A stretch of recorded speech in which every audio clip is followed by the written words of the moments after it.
Bom, então, retomando aqui nossa aula, nós vamos falar agora das excludentes de licitude. A primeira excludente de licitude, que eu já falei com vocês, quando da leitura dos artigos 186 até 188, foi o caso fortuito da força maior. Os dois, como excludentes, estão descritos no artigo 393 do Código Civil. Relembrando que a força maior é aquele evento que é imprevisível. O caso fortuito você prevê, mas não sabe quando vai acontecer. Por isso ele é compreendido como evento inesperado. Outro excludente de licitude é a culpa da vítima. Essa culpa da vítima ela pode ser concorrente, daí o agente agressor também responde conforme a sua responsabilidade, né?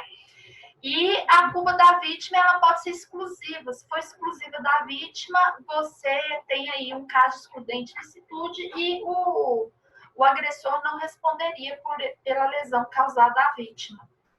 A culpa de terceiro, que enquadraria aí no caso de corpo neutro, né, na teoria do corpo neutro, como eu falei no final da aula dessa primeira parte, no caso do engavetamento, que alguém quer entrar com a ação contra mim, que eu bati no carro da pessoa, mas foi porque o carro bateu em mim por conta do caminhão, né? Então, na verdade, quem teria a responsabilidade seria o terceiro, que é o caminhão, e não eu que bati direto no carro da pessoa. Então, aplicar-se aqui, no caso, a teoria do corpo neutro. A cláusula de não indenizar, que são cláusulas presentes em contratos, né? Que vocês estudaram isso em extinção de contratos, quando do inadimplemento parcial ou absoluto, né? Inadimplemento relativo ou absoluto, é possível colocar essa cláusula, né? Em que a parte assume, a parte, mesmo sendo lesada, ela não teria direito de receber uma indenização. Por isso que ela recebe esse nome, cláusula de não indenizar. Lembrando que essa cláusula, ela não tem validade nos contratos de consumo. Haja visto que o consumidor, por ser parte vulnerável, uma cláusula dessa seria considerada abusiva, tá? O próprio caso do artigo 188 do Código Civil, os casos lá descritos, que é o estado de necessidade, a própria legítima defesa, o cumprimento do dever legal, então eles também seriam excludentes de licitude. O fato do príncipe, o fato da administração, que nós estudamos aula passada, na semana passada, quando da responsabilidade do Estado, que por sinal é extracontratual, mas se aplica à responsabilidade civil objetiva, né? Porém extracontratual, e que ele teria essas duas excludentes, né? Quer dizer, a responsabilidade dele é isentada se ele provar que o fato aconteceu por uma ordem federal, que é o fato do príncipe, ou por uma questão estadual, que seria o fato da administração, por exemplo. Nós temos aí, enfim, esses seriam os casos aqui da responsabilidade, das excludentes de licitude, que nós estudamos até agora. E eu quero reforçar com vocês algumas outras súmulas, que é a súmula 385, que vai falar que, voltando lá na questão do dano moral, que mesmo em caso de anotação irregular, se a pessoa já tem uma anotação pré-existente no rol de inadimplentes, ela não tem direito ao dano moral. A súmula 388, que diz que a simples devolução indevida de cheque, ela caracteriza o dano moral, né, por colocar a pessoa como um apagador na praça. Logicamente, se for indevido, né, essa devolução seria indevida. Súmula 403, a publicação não autorizada de imagem de pessoas para fins econômicos também gera direito de dano moral, no caso, dano à imagem também. E o informativo 475 do STJ vai dizer que o direito de pleitear o dano moral se transmite aos sucessores. Então, os sucessores do falecido têm como reclamar esse dano moral. Eu também tinha falado disso na nossa aula anterior. E, fechando aí as questões da apostila, do artigo que eu pedi para vocês lerem, que está no nosso conteúdo, eu só quero reforçar com vocês o breve histórico, né, da responsabilidade civil. Ela teve suas origens aí na vingança privada e ela nasceu como responsabilidade civil subjetiva, só que tinha esse teor de vingança privada. A parte para se vingar de um dano que sofreu, ela apresentava a culpa e o dolo de quem causou esse dano a ela, e ali ela tinha o direito de se vingar. Só que essa vingança era ilimitada, né? Ela atacava além da pessoa, poderia estender para a família, para o clã ali, para as pessoas que viviam em coletivo. Essa vingança privada, ela começou a ser limitada num recorte histórico de referência para nós, aqui no Ocidente, com a lei do talião, olho por olho, dente por dente, em que você não podia mais retaliar sem limites o indivíduo que te causou dano. Então, olho por olho, dente por dente, basicamente seria: se alguém roubou, você corta a mão. Se alguém olhou de maneira errada para você, te causou um dano, você arranca o olho. Mas ela seria limitada, né? O objetivo da lei do talião era que ela não fosse estendida ilimitadamente. Pensando nisso, a partir do momento que o Estado foi estruturado, essa vingança, essa forma de vingança foi banida, e houve a necessidade de uma composição obrigatória por força do Estado, né? E não mais a título de uma vingança privada. Os romanos inovaram acerca dessa responsabilidade civil subjetiva com a Lex Aquilia. Por isso que a gente compreende a responsabilidade civil subjetiva como extracontratual ou aquiliana, em razão da Lex Aquilia, em que o princípio geral do dano estava na ideia de culpa. Então, mais uma vez, a responsabilidade civil subjetiva.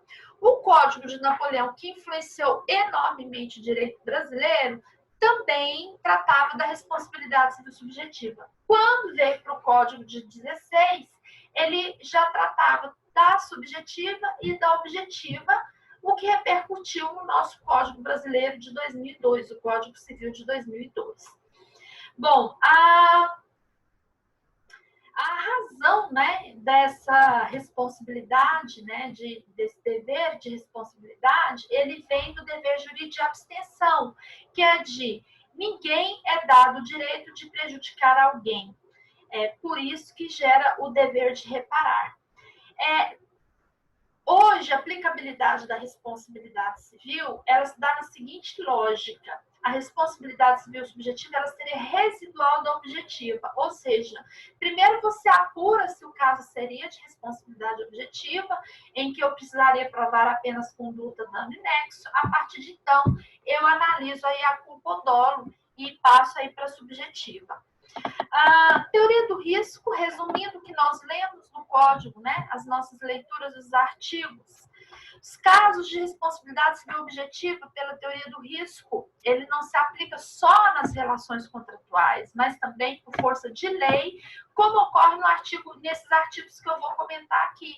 Eles não vêm necessariamente um contrato, mas como a lei determina, essa responsabilidade passa a ser objetiva. No caso das relações de consumo, teria sim uma relação contratual, né? Com exceção dos profissionais liberais, por força do artigo 14, parágrafo 4º, é a única exceção do CDC, médicos, dentistas, eles não respondem objetivamente, mas sim subjetivamente.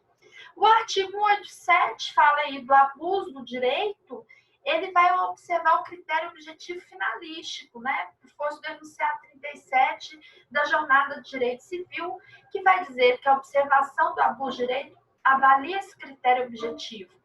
A responsabilidade por fato terceiro, que nós lemos no artigo 933 do Código Civil, responsabilidade por fato de animal, que é o artigo 936 do Código Civil, ou seja, mesmo não havendo um contrato, então elas seriam extracontratuais, ainda assim elas são responsabilidade civil objetiva por força da teoria do risco, tá? Só admitir alguns alunos aqui.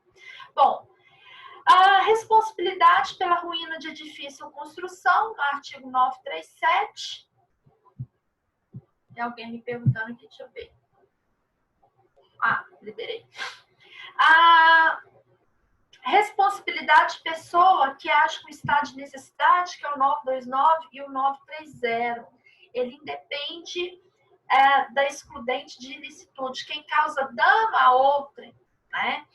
Olha só, quem causa dano a outra pessoa, que é o nexo direto, mesmo se provar que esse dano causado foi por um terceiro, a vítima não tem relação com esse terceiro. Ela vai entrar com a ação contra a pessoa causadora do dano. Se ele causar dano ao patrimônio ou lesão à pessoa. Exceção, o engavetamento, porque se aplica o quê? A teoria do corpo neutro. Lembra do exemplo que eu dei na última aula. Por força do artigo 929 e 930, se eu, por exemplo, eu tô fugindo de um cachorro, misericórdia, para fugir do cachorro, eu tive que arrombar a porta da vizinha e ali eu saí quebrando tudo dela. E aí a vizinha veio entrar com a ação. E esse cachorro fugiu soltou da coleira do seu dono. Vamos misturar aí responsabilidade do animal com o 936 com esse caso. E eu fugindo desse cachorro, eu invado o imóvel da pessoa, arrebento a porta dela, estrago o jardim dela e cai na bicicleta que quebra. Enfim, aí essa pessoa vai entrar com ação contra quem? Ela tem direito de entrar com ação contra mim. Porque eu que causei lesão ou dano ao patrimônio dela, que é o artigo 88, inciso 2 do Código Civil. E, nesse caso, a responsabilidade civil é objetiva. Aí, neste caso, eu não teria excludente licitude. Leia lá o artigo, ele não admite excludente. Eu é que posso, depois que eu indenizá-la, entrar com ação de regresso contra quem de fato causou esse dano. Eu causei dano a ela porque eu estava fugindo de um cachorro. E a responsabilidade do animal é do dono dele, que é o 936. Mas por força do nexo, que é a causalidade imediata ou direta, quem responde, quem ela pode cobrar é direto de mim. Né? A menos que eu a compense a cobrar do dono do cachorro. A não ser o caso do engavetamento, que se aplica a teoria do corpo neutro. Bom, então, esses foram os casos que nós lemos aí da responsabilidade civil objetiva em que se aplica a teoria do risco. Lembrando dos elementos, né, dessa responsabilidade civil, que é a conduta humana, essa conduta ela tem que ser voluntária, livre e consciente. Porque se ela não tiver esses três aspectos, ele não tem consciência, nem vontade, nem liberdade, então ele não agiu com responsabilidade, ele seria até uma isenção de culpa, né? Se for o caso dela ser subjetiva. E lembrando lá de uma questão de incapacidade, né? Artigo 3º e 4º do Código Civil. Como que eu vou responsabilizar alguém que é incapaz?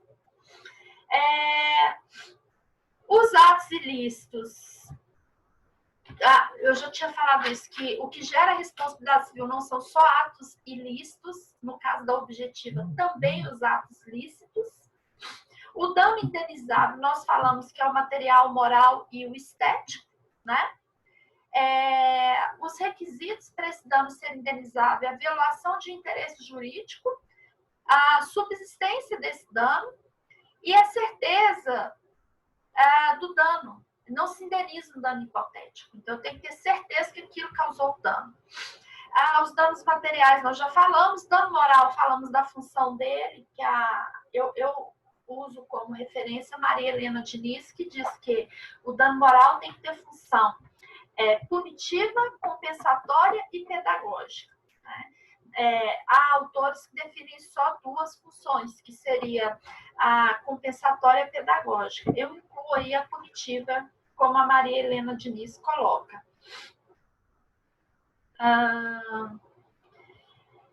Critérios para fixação do dano moral nós já falamos também. O juiz tem que observar para que essa sentença seja execuível e eficaz. Não adianta dar uma sentença que não é possível. Execuível é porque ela é líquida. Não vamos tirar essa palavra, que foi infeliz esse vocabulário aí. A sentença ela tem que ser possível, né? Então ela tem que ser eficaz. Não adianta ele dar um valor que a outra parte não pode pagar, né? Se pagar, ela entra em penúria. E também observar a questão financeira da vítima, para que esse valor não lhe cause um enriquecimento, né? Então, seria esses critérios aí. E, lógico, o mais importante, o objetivo é compensar a dor sofrida pela vítima, se for o caso do dano moral. No caso dos danos materiais, não tem limite, tá, gente? Não tem limite. O dano moral é que vai observar esse critério, porque dano moral não tem quanto, uma tabela de quanto vai pagar isso, vai pagar aquilo se for isso. Não, só tem tabela, dano moral, o DPVAT, né? Só eles conseguem fazer isso e a Justiça do Trabalho. Se você arrancar uma ponta do dedo, vale R$1.000. Se você quebrar isso aqui, vale mais um pouquinho. Se você morrer esmigalhado, vale o teto do INSS. Só a Justiça do Trabalho e o DPVAT consegue fazer isso. Te dá preço no ser vivo, né? Você hoje tem preço para o Estado. Mas no dano civil, né, que é a reparação integral, o critério do juiz para colocar esse quanto indenizatório vão ser esses que eu disse, né? Não pode causar um enriquecimento da vítima e também tem que olhar o poder de pagamento do ofensor com o cunho sempre de reparar esse dano. Agora, se o dano é material, aí é o valor do negócio. Ele já tem, se o carro que estragou, o conserto dele foi 20 mil e o cara é assalariado, problema dele, né? Tendo bens para pagar e sendo possível executar, ele vai ter que pagar isso aí. Por isso que vigora aí a reparação integral, que nós lemos, né? O critério que vai se adotar aqui dessa indenização é sempre da reparação integral. Bom, e por fim, essa questão da reparação, lembra do artigo 944, que diz que a indenização ela se mede pela extensão do dano, né? Por isso que, como eu disse, o dano material ele tem um valor, é conforme que você prova. O dano moral e o dano estético, não. O juiz vai ter que ter esse critério aí. E, por fim, a questão da prescrição. A reparação civil, ela adota como prescrição 3 anos ou 5 anos. Quando a gente fala de indenização civil, para reparação, eu vou entrar no artigo 206, parágrafo 3º, inciso 5º, que fala de 3 anos. E é uma reparação usada a título de dano material. O dano moral, em sendo relativo aos danos da personalidade, eles não prescrevem, né? Eles são imprescritíveis. Você tendo provas daquilo que é a honra, né? Que está lá por força do artigo 5º da Constituição Federal, agora, se for uma relação de consumo que trata com bens específicos chamados produtos e serviços e com partes qualificadas, que é consumidor e fornecedor, o dano moral ali, ele prescreve. São 5 anos por força do artigo 27 do CDC, certo? Então, cuidado com isso. Bom, e a responsabilidade ex-delito, que nós já também falamos no Código, que decorre de um ilícito criminal. Por fim, isso aqui é o resumo do conteúdo do material que eu sugeri a leitura, que é o material da nossa aula, que é esse artigo que está no Fórum 5 de vocês. A prova é semana que vem. Eu não sei se eu passei a matéria da prova, mas eu vou conferir aqui, eu acho que sim. Ela vai de contratos de seguro até responsabilidade civil em diante, tá bom? Alguma dúvida, gente, quanto ao nosso conteúdo? Porque acabou? Alguém tem alguma dúvida para me fazer?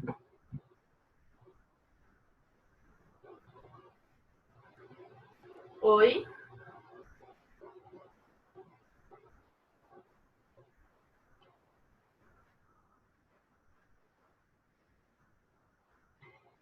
Beleza, então eu vou encerrar a aula.